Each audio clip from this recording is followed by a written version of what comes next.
Intentionality to me, with clarity, I'll say this, with getting clear on your brand, it's like taking the time to think about where you are now, where you've been, and where you want to be.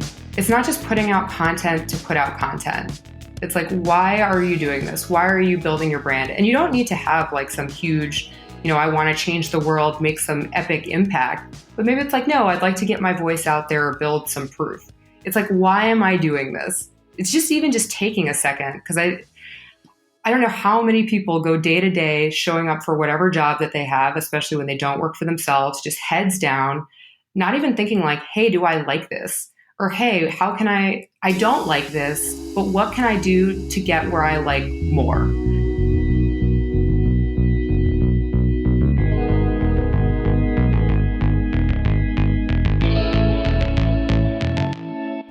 Aloha, and welcome to the Grounds for Marketing Podcast, where I connect you with outstanding humans and sustainable ideas. I'm your host, Scott Martin. And today we have Brittany Krystle Hoffman. She's a personal branding expert who's worked with some of the biggest names, Gary Vee and Marie Forleo, among others.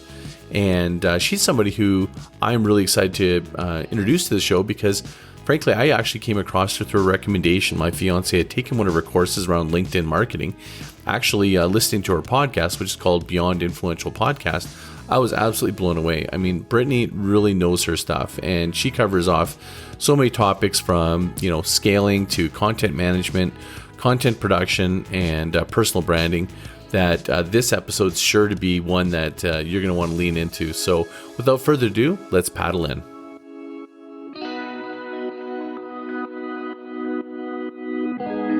Hi, welcome to today's podcast, and today we have Brittany Krystle. Welcome to the show. Thank you so much for having me, Scott. I'm super excited to be here. Likewise, and I'm super excited to jump back into the conversation we were just starting to have, which is a little bit of the journey you've been on, being a solopreneur and going through the trials and tribulations of having staff or not having staff and making those decisions. And it's a great segue to start talking about this episode, which I think is, you're such an incredible person from when I discovered you, given that you're so involved with social media, personal branding. You've got such a realistic approach to how you're talking about these issues. And you've done over 79 podcasts. I think 79. Is that right? Yeah, that is correct. I could not even get through the body of work, but what I did get through, it's got me full of a ton of questions. So we just started having a conversation about like what we're up to. And maybe I'd just like to start with you. What are you up to? What are you most excited about right now?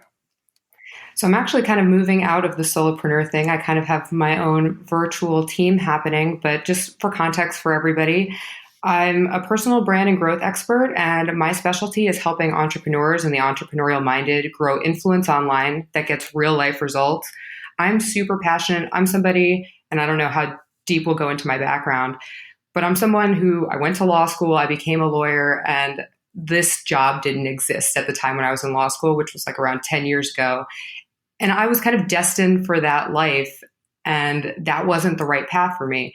And basically, we have so much control over our future and our outcomes now because of the online space.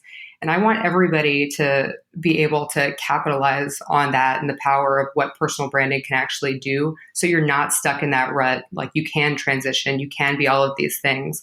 So I know that we were talking about it a little bit, how you found me, but I've been obsessed with LinkedIn recently. And basically, and I guess we can go into this too, I don't know if your audience knows about Gary Vee, but we can go into my trajectory. But after I left kind of the working world to start doing my own thing, it's not leaving the working world, leaving the corporate type working world to start doing my own thing. Basically, the last 2 years has been me figuring out what my business actually looks like, and then what I really love doing. And now that I know what I really enjoy, scaling that out and bringing people on and kind of building out just a full-fledged team. Amazing. So before we jump into more of the future state of what that led to, mm-hmm. I'd love to step back and go really help people understand where you came from. Like, cause it's good. I think it's a really relatable story. Talk about maybe just a little bit about how this all came about. How did you realize this is your destiny? I mean, this is kind of a long story, but I'll try to keep it as short as possible. I mean, growing up, it was kind of, I'm not that old. I'm in my early 30s, but, you know, Facebook wasn't around till I was in college. The online space wasn't really a thing. I'm from LA. I wanted to go, my dad's a doctor and my mom's from Guatemala, so she's an immigrant. They're hardworking, and she helps him run his office. And pretty much the goal for me was to have a safe, stable job, and the way to do that is through schooling. So I know there's a lot of talk now that people who are naturally entrepreneurs probably aren't good in school, or there's this kind of stereotype. But I don't think that at all. I think that was just the path that I was headed on. So I knew that school was kind of the way. So I wanted to work in entertainment. I wanted to be an agent. I was always obsessed with television. And I just got to the point where I was like, what can I do that's safe and stable, but could also be fun? And the only job that really seemed to make sense was entertainment lawyer. So I graduated early from college. I went to UCLA. I went to Georgetown for law school. I kind of did all of the safe things. And when I was in law school, I was just miserable. It was pretty much the whole thing where you have this goal in mind and you work really hard to get to the goal. And when you get there, you realize that that wasn't the goal. And so I had that realization pretty early. So I had my quarter life crisis kind of in my early 20s. I was miserable working in the law firms I was working at. So basically, when I graduated law school, I made sure to pass the bar. I passed the bar in New York, made sure to pass so nobody could say I couldn't do it. I moved back to LA and kind of started down the entertainment path. I still thought maybe I wanted to be an agent or represent people who are writing and directing in television.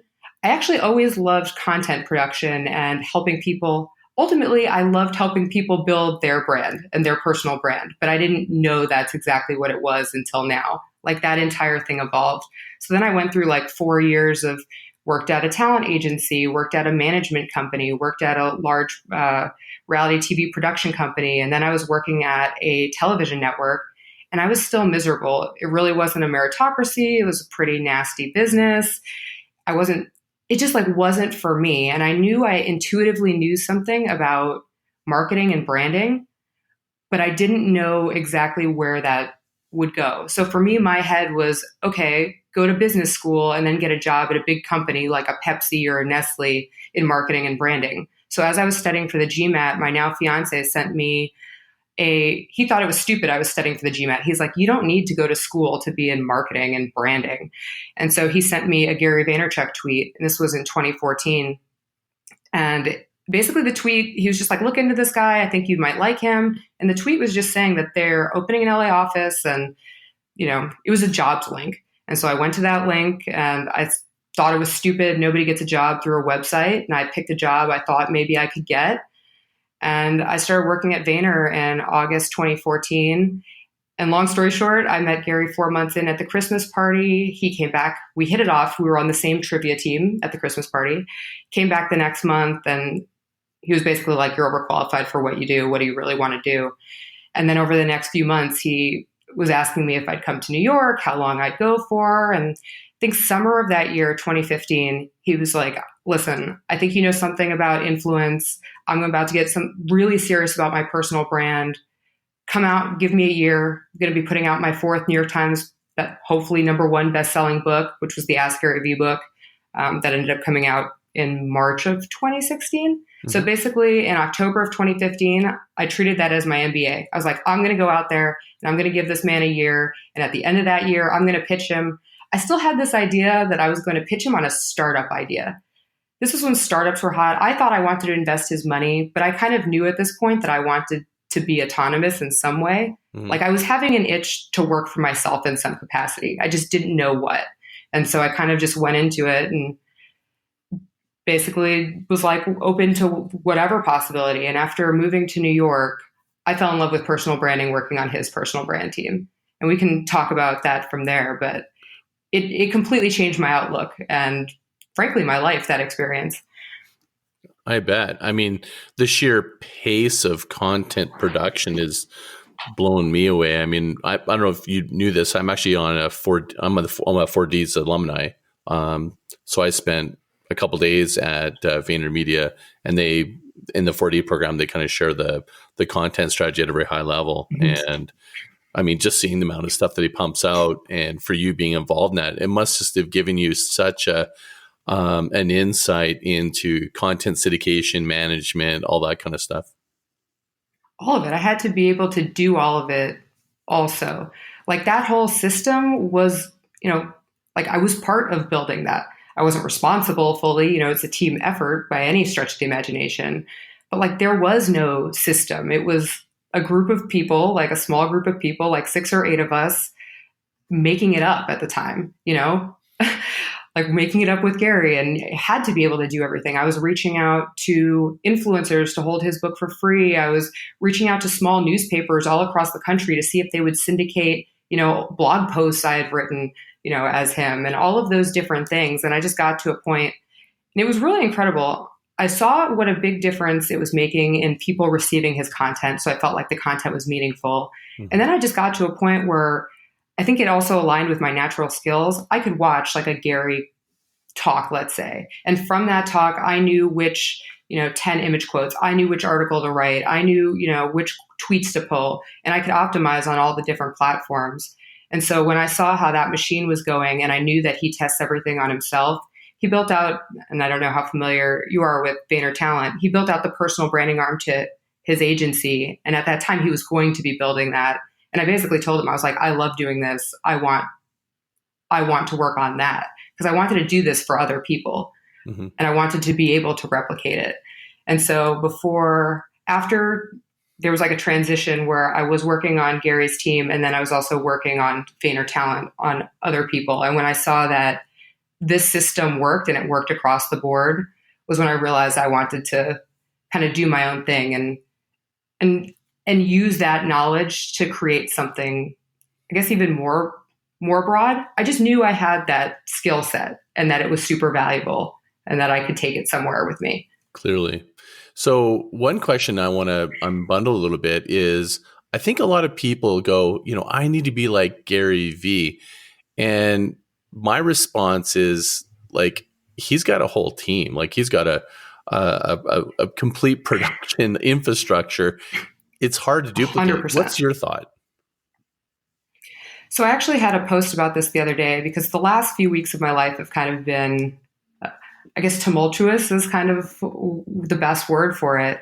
And I haven't been as consistent posting, and I think people beat themselves up over it. And what I like about in the way I teach people how to do content, yes, consistent content's super important. It's one of the base pillars of building a brand. But at the same time, like, you need to give yourself some grace. Like, you need to be consistent as best as possible. Gary does have a full scale team. When I started there, on that team, there was probably 8 people. I think he has close to 30 people now solely dedicated to his content production. And that's a whole thing. So I think for me, when I teach people how to do it, because I always say I work with entrepreneurs and entrepreneurial minded people who are super busy, and I want to get them there, to their goals as quickly and efficiently as possible. It's a lot about taking and creating like a big piece of pillar content, like say this podcast, and then chunking it down so you can spread it out.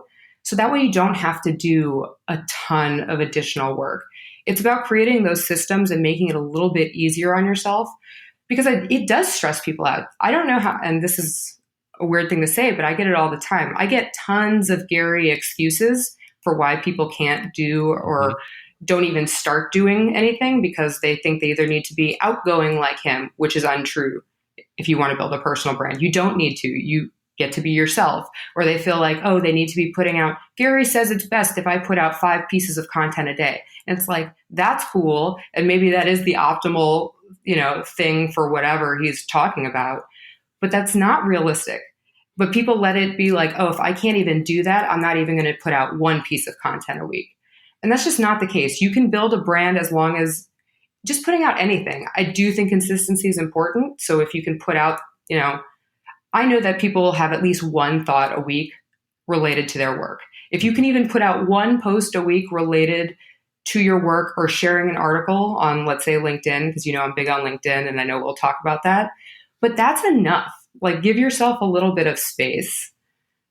I like that about what I've been learning about Exposed to Your Content. And I think the post you're referring to is somebody commented that you weren't consistent enough, and you had a personal event in your life, and I loved your response. And one of the things that I think that is really unique to you, that is a voice that needs to be heard more of, is being realistic in the sense that it's sustainable to scale, but make it unique to yourself. And in that case, it would feel weird. And I've seen this happen before where someone has automation and it's automatically posting something, but yet on another channel, you see that they're off in Aruba and it's like not connected. And suddenly I feel this weird sensation of unauthentic, or I just feel like I'm being inauthenticity. Yeah, like so I feel I have very personal feelings about that. I understand the systems, and I've obviously built them for other people, and I feel for a personal brand it is inauthentic if I'm going through all of this stuff, and it's just kind of like whatever content, not even relating to what's going on in my personal life. And so just to backtrack on this post, pretty much what happened is I basically had posted something 2 weeks ago. I'm generally very consistent with my content. And then in the last 2 weeks, I had only posted one other time. And basically somebody was like, the last time you posted, you're talking about consistency in this latest post, but the last time you posted was 2 weeks ago. One, if somebody has enough time to know when the last time I posted, they probably need to be more busy, and it's flattering, to some degree. But two, the people don't know what's going on behind the scenes. And that's why it's nice to be consistent when you can be consistent. So that way, when things do happen in your life, like for me, I had a very close death in my family. I launched a challenge, even though I said it would happen in May. Stuff started happening in May and I got it done. It just happened to start on Memorial Day because that's when it needed to start so I could deliver on my promise. I've been doing all of these other things. I've been scaling my team and onboarding and just doing day-to-day stuff, running the mastermind I'm running. All of these different things are happening and people don't know. And I think when you're looking from the outside, just looking at content, people are like, well, where's the content? It's like, hey, I'm a real human. And that's part of what makes the content so great is the content that I'm creating is based on this experience. And for me, just to pump out just like generic business advice on whatever schedule, I'm really like my brand is really about what's happening with me in real time. And I want it to stay that way. And yes, there are certain pieces that I can help scale out and ways to chunk it down and, and not have to be making it in real time. But I want people to know that I'm a real person and the things that are going on with me are happening in real time because that's who you connect to. You're connecting to me where I am right now. And I think that's interesting with you and your podcast. And you'll see that I think as you do more of these episodes, but when I go back and listen to old episodes of my podcast, those interviews I'm doing are very much in the space, where I'm at in my business by the people I'm having on and by the questions I'm asking. Right. And if you listen and, as people grow with you and as you evolve, that entire thing evolves and they feel like they're on this journey with you. And I think it takes something away when you try to automate everything and streamline everything to death. I think that might be a little bit of victim of what's kind of going on out there in terms of messaging, where there's this need to go, you need to be 10x, you need to scale, move fast. And, I love one of the posts. It was almost an incantation. It was like brand and business takes time or something like that. And I love that because I think the new growth hack is patience, slow it down, focus on the fundamentals and be consistent, as you say. What's your thought around that? Because I think that some people jump right to automation, but they don't have the fundamentals. No, I hate that. I actually have a beef with that. And I think that was a big thing that happens tends to be like kind of more corporate type clients or people who are busy. I get it. If you're busy running a business, you kind of just want to outsource your voice or whatever it is. But the reason personal branding really works is because people fall in love with you and your voice and your expertise. And you need to be cultivating that. And it is a long game. Brand and business is a long game and you're with your name for life.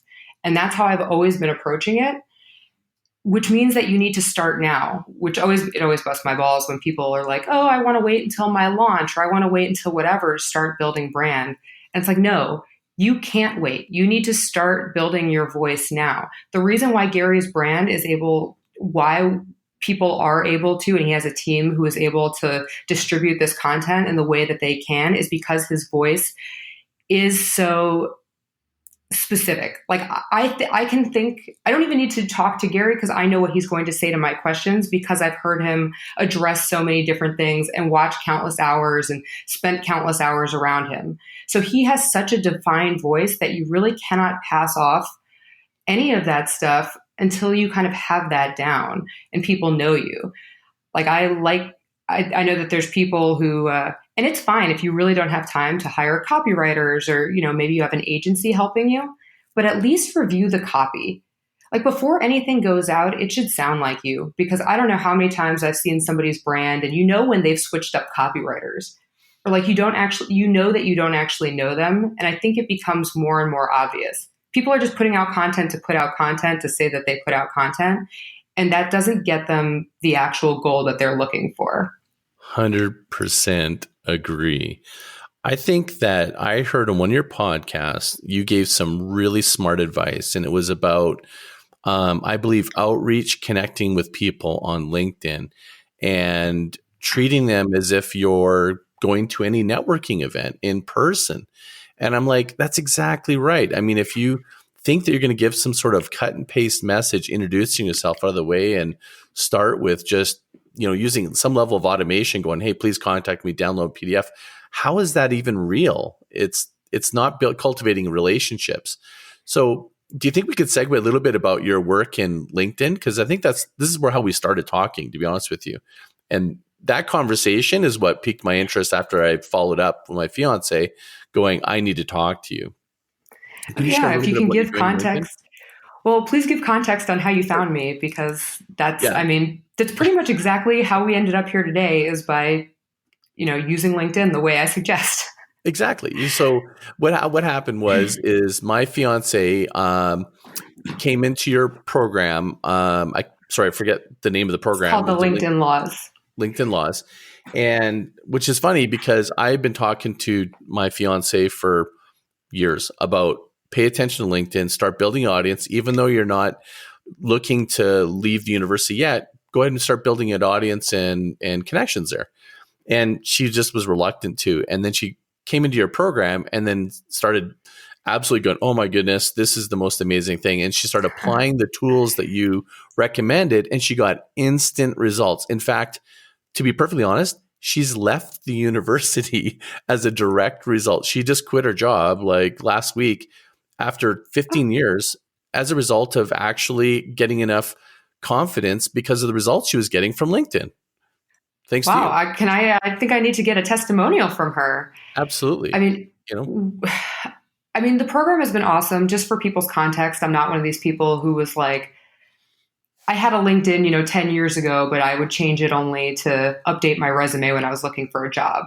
Like I know there are people who've been all about LinkedIn all the time, but LinkedIn's been changing over the last year and a half to 2 years since the Microsoft acquisition. And they've really been putting this focus on content, because content drives their business model. The more people are actually consuming content on their platform, the more ad space they can sell, the better targeting, very similar to how Facebook is.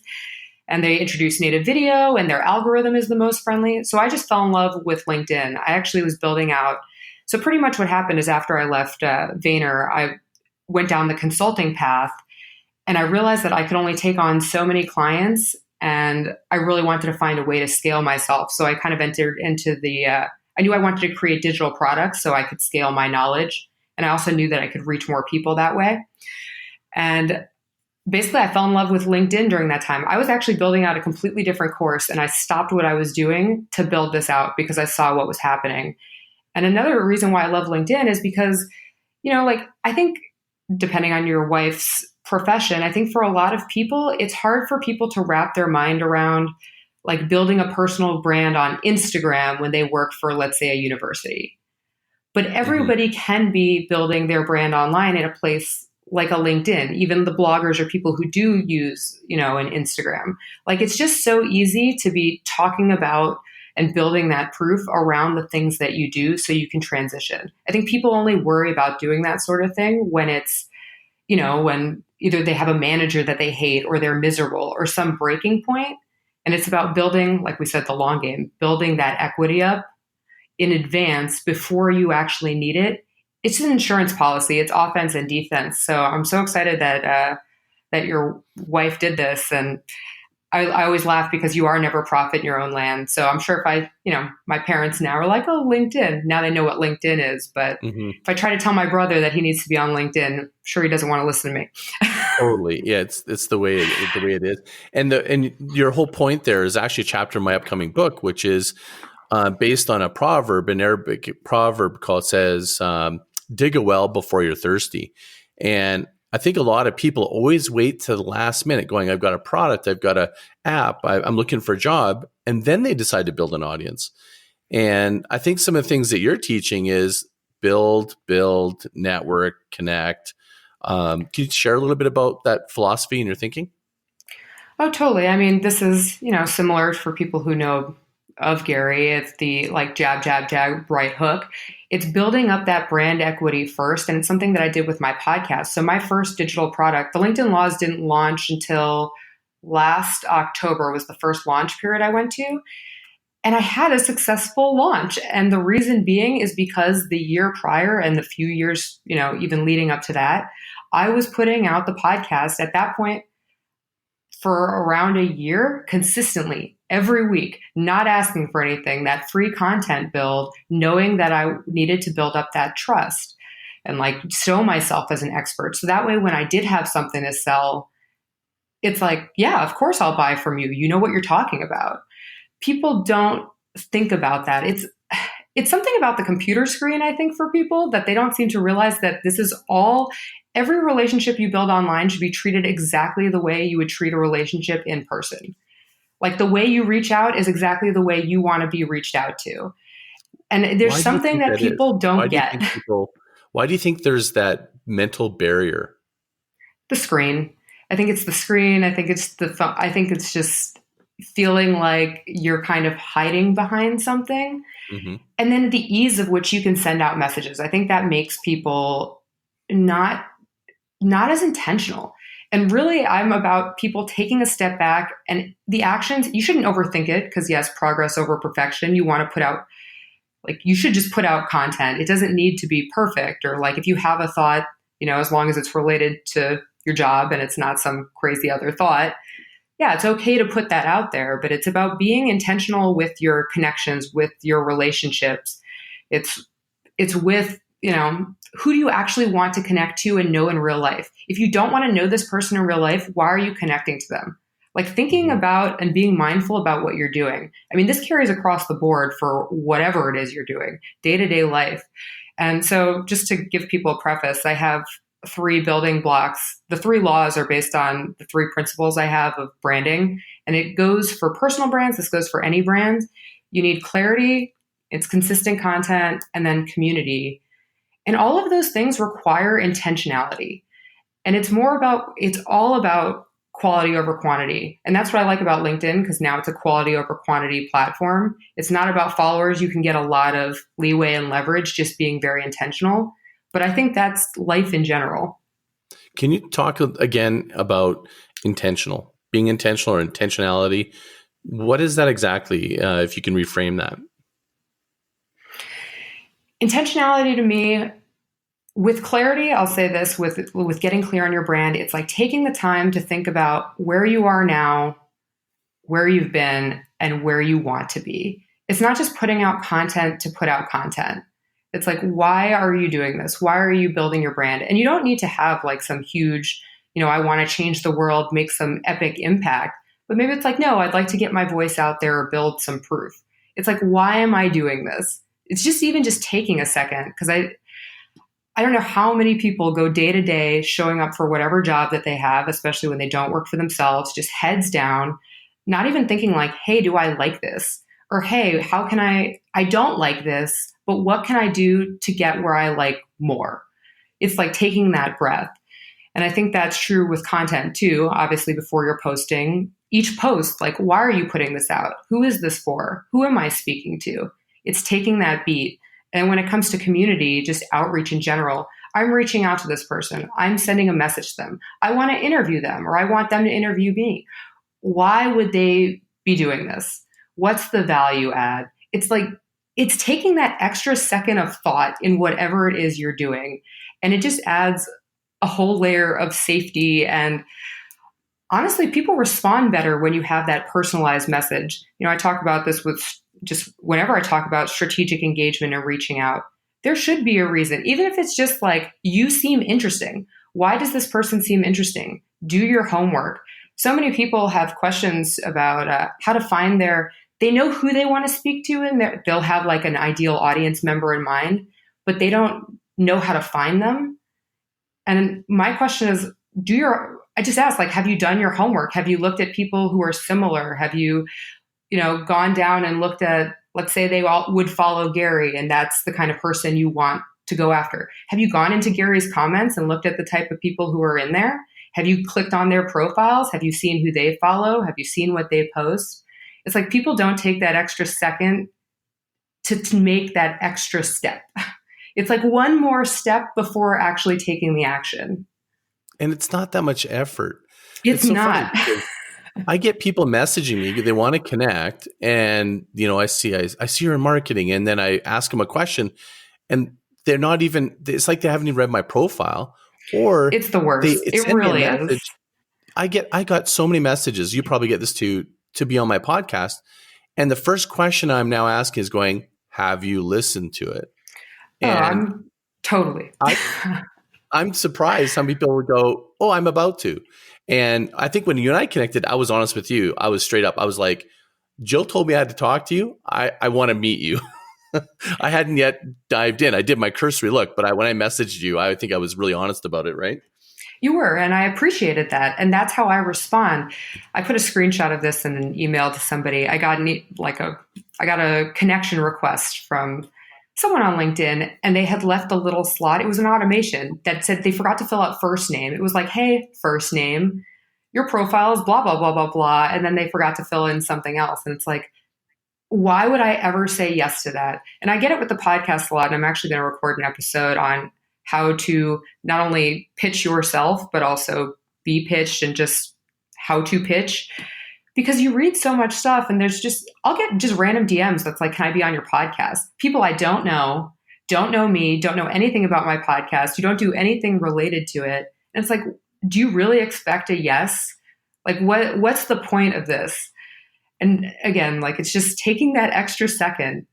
It really takes no time to look at somebody's profile. It really doesn't, whether it's LinkedIn or Instagram or Google, which is also why people need to build their personal brand, because they should put out the information that they want out there about themselves. But it takes no time to be like, no, your podcast is a great fit. And I think I can add a ton of value to your audience because I love this episode you did.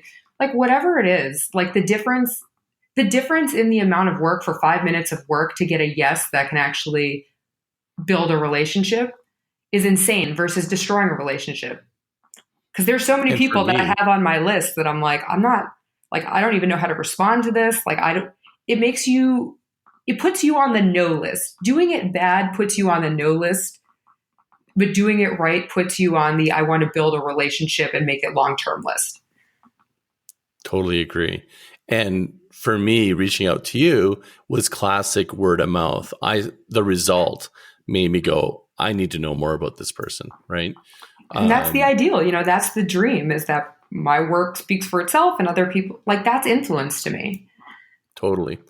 And so let's talk about LinkedIn overall in terms of the landscape of social media. When I've looked at all your social platforms, you and I both on almost all of them, including Medium. And, what's your take on which ones are rising, falling? I have my opinions, but I'm really curious to hear where you're at. I mean, it sounds like LinkedIn's in one of the leads, but I'm just interested to see what you think of the social landscape. Well, pretty much we can name every platform, and I can tell you what I love it for and who I love it for. When I speak to somebody about their personal brand, for the most part, I think that we talked about time, saving time. I think that people who are individuals who are trying to, be out there really only have time to probably focus on two main platforms to start. For me, I really enjoy Instagram just in general. So I had been building on there. And then LinkedIn is kind of my secondary, even though I'm on all of these different platforms. But I always tell people to play to their strengths. Some people love video, they love video production. So, like, YouTube for them is super obvious. Where for me, I knew that a podcast was more my thing, audio was more my thing, video, like, I'm going to have somebody help me with video. But for me to be consistent, I needed to pick other mediums. So why I love LinkedIn so much is not only because there are all of these professionals there, it's a platform that's older than YouTube, Facebook. It's been around forever and it's not going away. Like, to me, that is a long-term play. And because I think people still don't realize all of the white space and potential that's there, you're definitely still early. So if I was advising pretty much anybody to start building brand, I would say start there, because just the lift is so low and the barrier to entry is so low. And, to put out a video there requires, it's just way less of a bar in terms of quality than it would be on, let's say, a YouTube. But I don't think any of these right now, like, yes, I don't use Facebook for personal use. I use Facebook for the ad product. And I've seen a few people post about that from a marketing perspective. Like, marketers use Facebook for that. And other than that, those marketers would not use Facebook. But if you have an older demographic, Facebook still makes sense. I love Instagram. I don't think Instagram's going anywhere for a long time. I think LinkedIn is wonderful. I don't think that's going anywhere for a long time.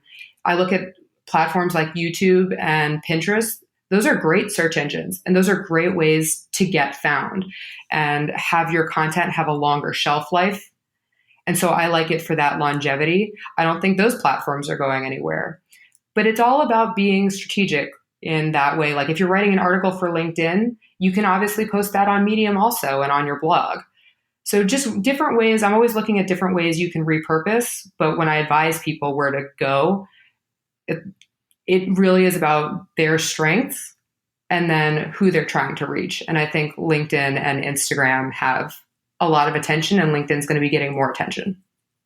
See, that's what I like about you. You're unlike a lot of marketers. They have such a strong opinion about, say, a particular one, going, you need to be on this and that and the other. I think your approach of being realistic, going, what's your strength? And then matching a platform that sort of speaks that strength and is actually, in happening now, is, I think, probably what makes the most sense for people to succeed, because there's just so many different options. And, I think if you have one or two primary and then you slice and dice it, like you say, recycle or resyndicate it, that makes a lot of sense for people so they don't get overwhelmed, right? Yeah, I always say I'm platform agnostic. I know I built this program around LinkedIn, but my next program is around brand clarity. And I don't, I want people to know that it's just about best practices anywhere. And the way I teach branding, like the stuff that's in the LinkedIn laws, and maybe this is not a great pitch for the other things, is it works everywhere, Like, mm-hmm. I want it to be like this isn't just like a flash in the pan, like, oh, this is what's working on LinkedIn right now. There are those best practices related to LinkedIn, but as you're building out your brand and building out your content strategy and building out those things through the steps that I teach, it's timeless. Like, that works on your blog, that works on your Instagram, that works across the board. And I think that people want these quick fixes, and it's, I love growth hacks and I'm always paying attention to those too, but I need to know how to build brand anywhere. And that starts with the basics, and people don't like to hear that. Yeah, totally. And they want to skip right to something really fast. Of course. One of the things that I think is really powerful about LinkedIn, and I've always felt this way, is unlike any other channel, if you're looking to do business with other people, their role, their situation. Mm-hmm. If you're in sales, you can tell if they've changed jobs or increased roles or whatever it is.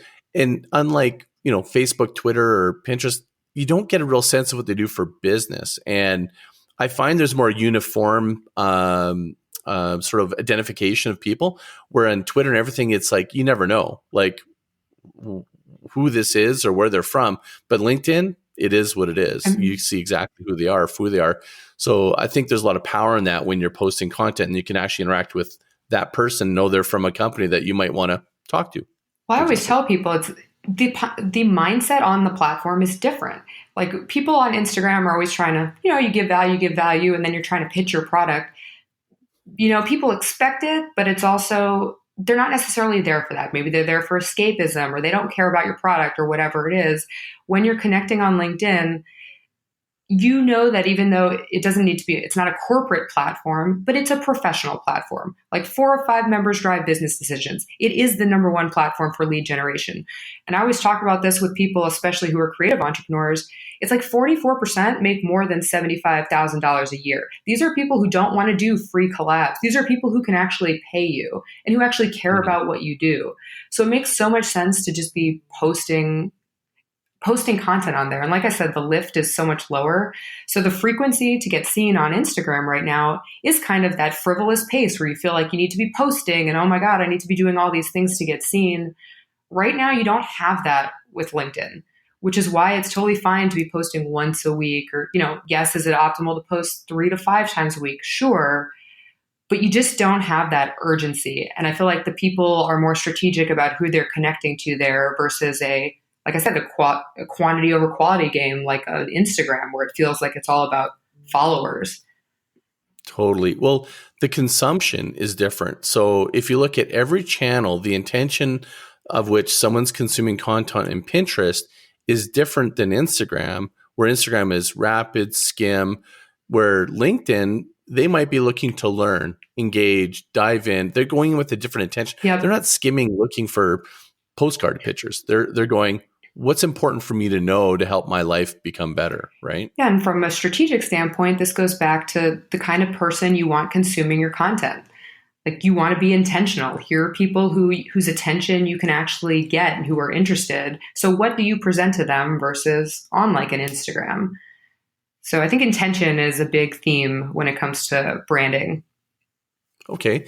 One question for you. Have you built, or are you consulting or recommending people build communities on LinkedIn? So I have a group for the LinkedIn laws and for Beyond Influential, but I'll be real, the best action for the group happens in the Facebook group. I do think that there are communities around people. Like, I feel like I have a community outside of, let's say, LinkedIn groups, in quotes, like official LinkedIn groups. I think that, so here's the deal with LinkedIn. LinkedIn's still a very corporate structure, and they don't move very quickly. So their groups and the functionality, I don't love. So I'm not in love with it, but I'm paying attention to it. But I do think there are very, very strong communities happening. I like using that hashtag LinkedIn creator. I've met a ton of LinkedIn creators just over the course of the last year. People have influence and have this fan base based on posting content. And that's incredible. So the same thing that's happening in terms of influencers on Instagram is happening on LinkedIn. But in terms of building a community in groups, I'd probably just tell somebody to start a Facebook group before I tell them to start a LinkedIn group, if I'm being perfectly honest, right? In this current day, as of today, Yeah, I've done both. I have one around just marketing and content marketing in LinkedIn, and it's slowly growing. It gets pretty decent reach. I like that you can message them directly, but you're correct. Facebook, I get much rapid uptake on it, and it's got a better functionality and it's got more options. So it moves quicker, and especially when you make a private one around your product or service.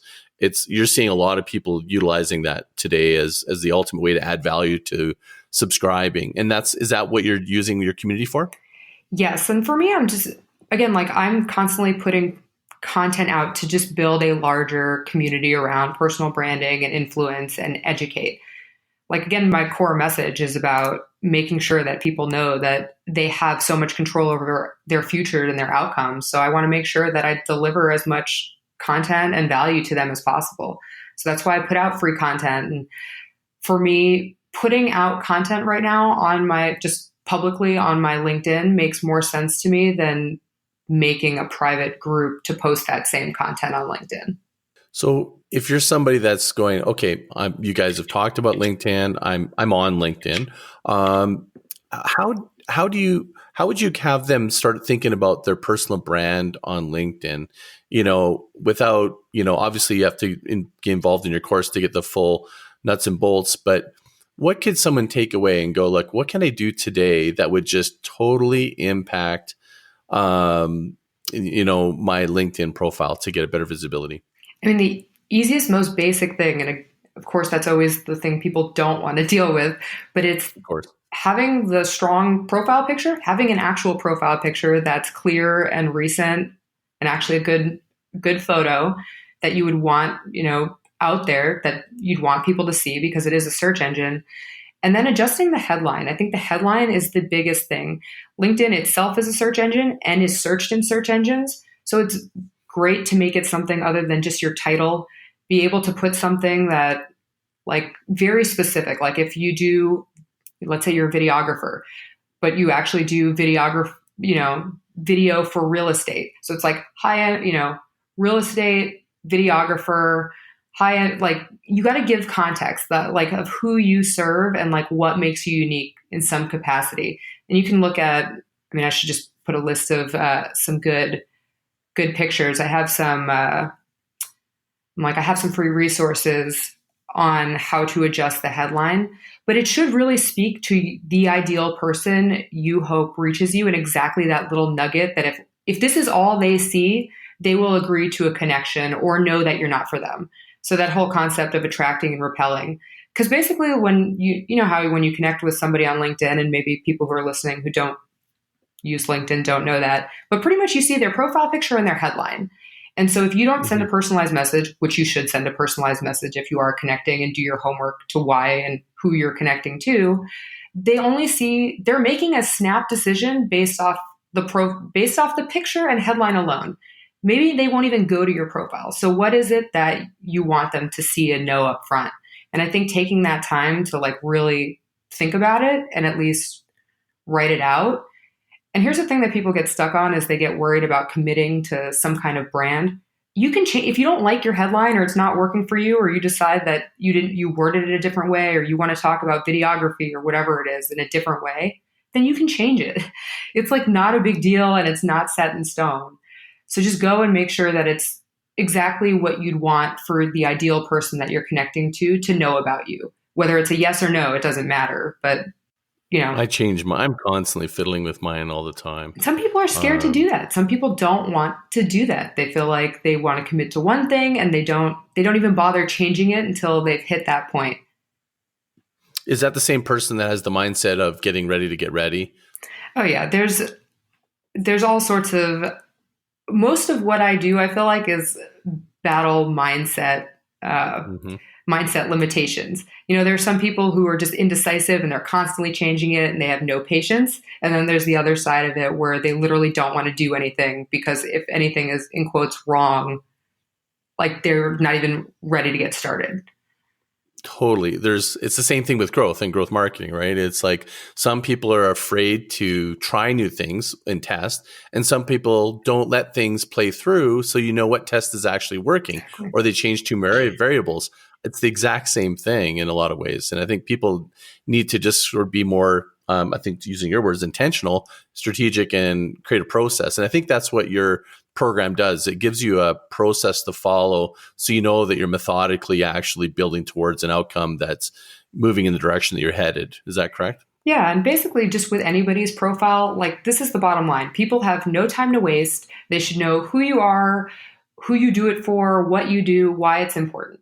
Like that's just like the end of it. But to get there for a lot of people, to get that clarity on really who they are and what makes them unique, is why I have the programs that I do, because that's a lot of the work. I think people, it's easy to say like who you do, who you serve. But I think when people start really thinking about what they really want to do and who they actually serve and what problem they actually solve, it ends up being a lot more mental work that they didn't realize they needed to do.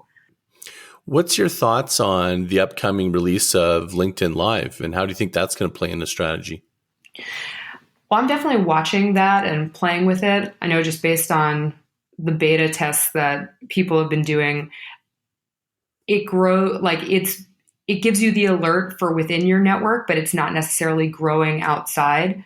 I think LinkedIn is just in a place where they're testing everything that's been working for other platforms. Like I said, they've been behind, but now, in quotes, behind innovating with like in comparison to Facebook having live for how many years and whatnot. Mm-hmm. But now they're like seeing the growth that came from introducing native video.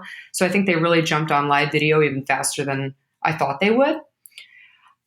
I'm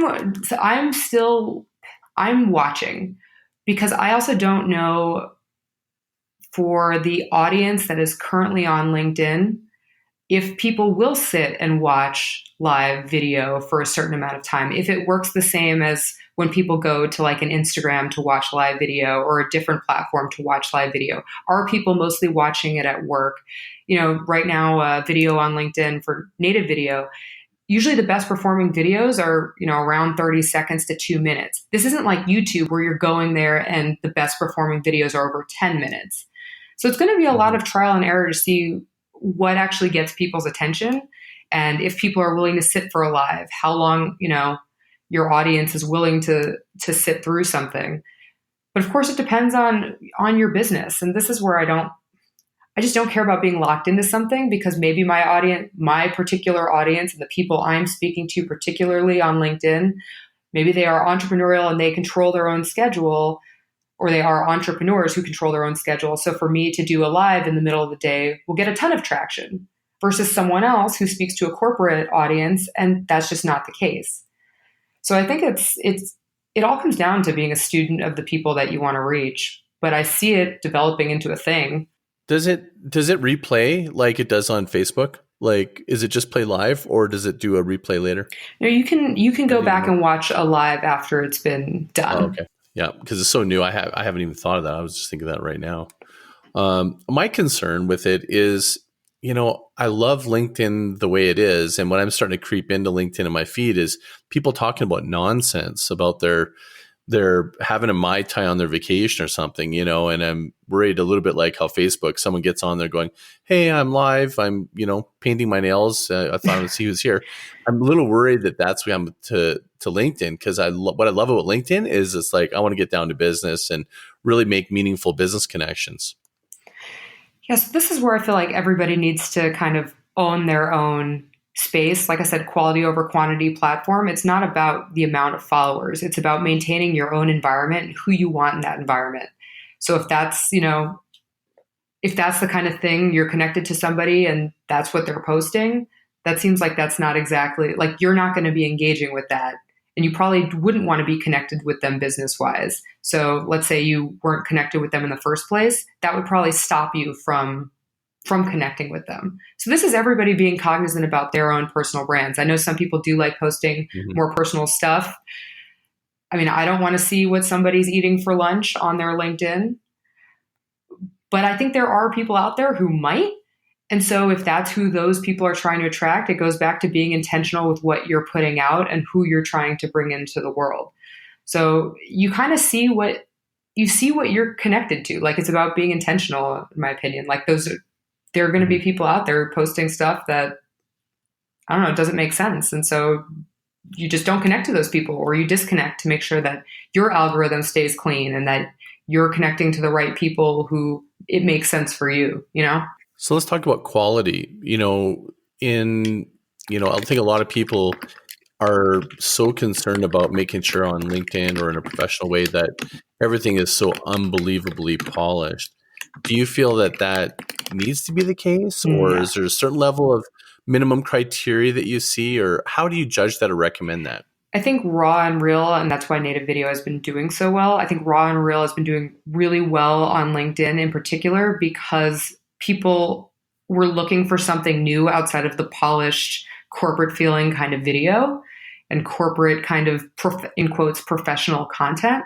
So I think having, kind of these more, I don't want to say overly vulnerable, but just like more vulnerable human moments where it's obvious that a person, it's not a PR statement, a person is creating this content. I think that performs well, but quality is subjective. Again, like you just said, if, food or painting nails or whatever might be relevant to some group for a certain brand, it's just not relevant for yours.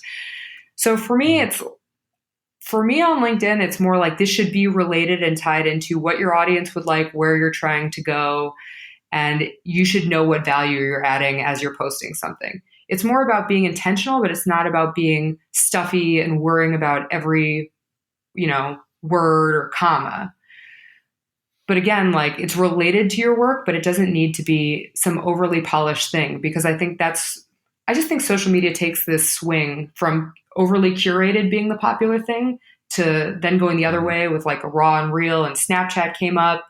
And like that's what was interesting about Snapchat versus Instagram before that had stories.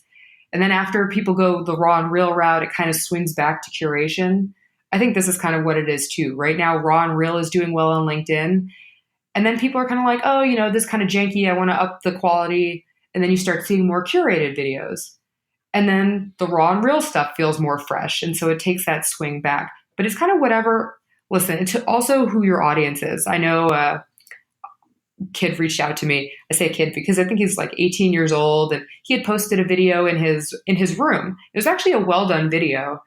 But there was a comment from an older gentleman, I think in his 50s or 60s, who said that he should have a professional background.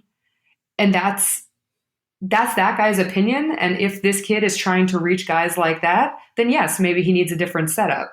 But if his core audience is people his own age, he doesn't need that professional setup. And having a professional setup might turn those people off. So again, it goes back to like who you are.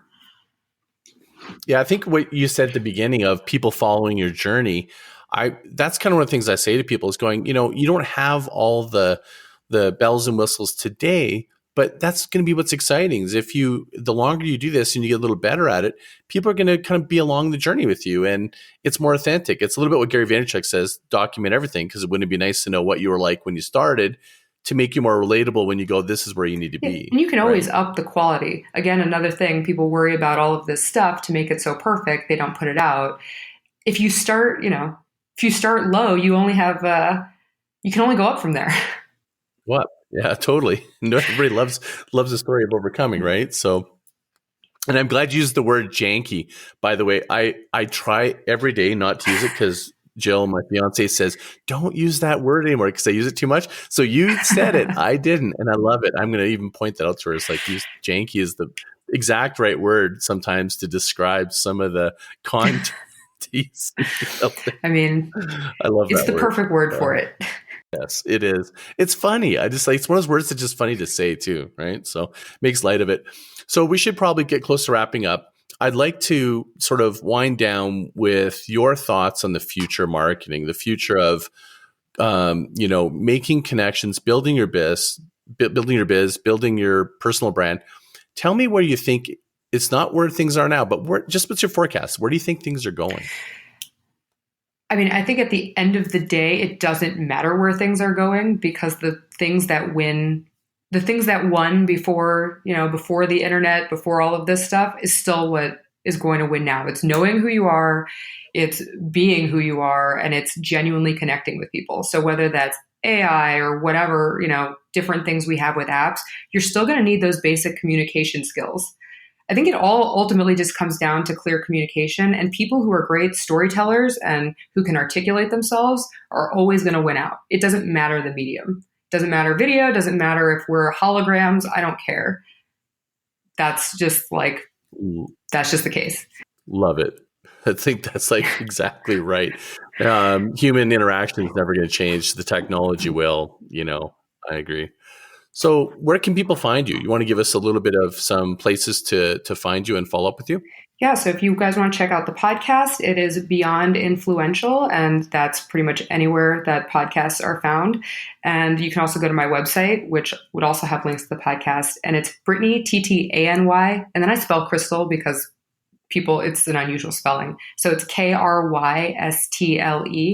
So BrittanyKrystle.com, and you can find me, Brittany Krystle, pretty much anywhere. It's my job to make myself easy to find on the internet, so just reach out. Absolutely true. And I even Google searched you and saw that you owned your own personal brand under your name, which was awesome to see. So, hey, thank you so much. I'm so happy you decided to take my invitation to join my podcast. I'm just a super fan now. I love your podcast and I have lots more to go through, of course. But thank you so much for joining the show today. And thank you. Wow, what an amazing episode. Thank you so much, Brittany, for being on the show. That was just an incredible episode, and I just want to thank all of you again. I'm so grateful for you guys tuning in and just appreciate all the attention. This podcast is just growing beyond my expectations, and I'm so proud and happy of the guests that I've been able to invite to the show and have agreed to come on, such as Brittany. Please leave me a review, and I'd love to hear from you soon. Until next time, mahalo.